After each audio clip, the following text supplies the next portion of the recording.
手毕业开心合照，男子过去和家人出国留下美好回忆，但如今确诊送到防疫旅馆，却从轻症变重症。这个防疫旅馆收容轻症，那个里面的患者真的那个病情恶化的时候，你为什么不第一时间去关心注意？然后有家属防疫，感觉也是让爱理不理的。越讲越生气，只能眼睁睁看着弟弟进到加护病房，气得控诉延误医治。弟弟领有身障手册，5月24号快筛确认阳性，被送到防疫旅馆。28号出现相关症状，控诉医师只开药没送医，直到29号凌晨病情恶化，从轻症变重症，目前情况不乐观。11个人对他们来讲好像不是什么一样。是我们家，我跟我弟俩3个人住在一块，从今天开始查报匡列，都已经过了几天，过7、8天。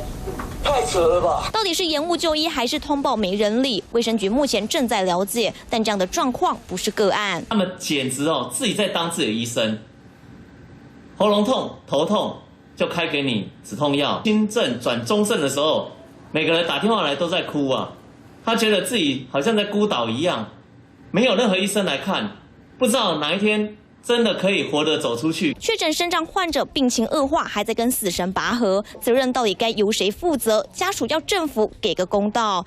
3立新闻江文贤、朱淑君、林玉君台北采访报道。